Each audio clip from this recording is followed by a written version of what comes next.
It's 3 people here, 1 person behind the camera, ready to go. Alrighty. Today my presentation is about waterfowl hunting and how it's conservation. First I'm going to start to get a little bit of credibility on this. I'm going to start about how I'm a hunter myself. I started hunting when I turned 16. When I came to waterfowl hunting, I went with my friends that showed me, the ins and outs of it. So it's just part of who I am, and it's what I do now, especially living in the area with the Mississippi Valley Flyway. So to start off with how it's conservation, it all comes back to organizations that keep track of the birds. So there's around here we got the Wisconsin Fish and Game, and then the DNR and the federal side of things, which is there's all kinds of other organizations like Federal Fish and Game and all kinds of other ones that do research. So you may be asking, what are the waterfowl limits? I know Linda asked me that before.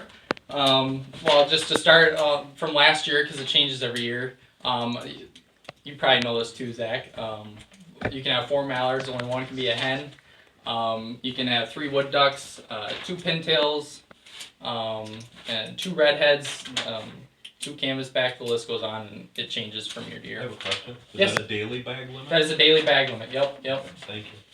And to add on to that, you can only have 3 times your daily bag limit with you in possession at your house. So in your freezer, you can only have 3 times that. So you can have a maximum of 6 ducks total, and so it goes off of that. So anyway, so these like I was talking about before, the Wisconsin Fish and Game, how they keep track of the birds. They have certain ways of doing that. One of the ways that they find the numbers is a thing called banding of birds.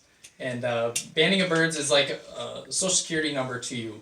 It's on their leg. It's a metal band and it has a number. And when that bird is found, usually most of the time it's by hunters. You call it in and you give the information about where it is. You give information about what kind of habitats it's in, how many birds you see that day, and the list goes on. And that helps them keep a track of what these birds are living in. And you got some neighbors. Yeah. It keeps track of what kind of habitat these birds are living in, and it really gets a good feel for what they need to keep these birds alive. Another way to keep track is a thing called a hip survey. Every hunter has to take this every year in the beginning of the year in order for them to get another license. And it just asks how many birds they have that they got last year, how the weather was like, whether they want to change the seasons for to get more and more hunters out there.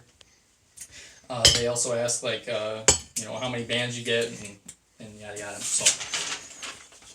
So you're probably wondering, how is this research funded? Well, I will tell you. Actually, 90% of the research is funded actually straight from hunters.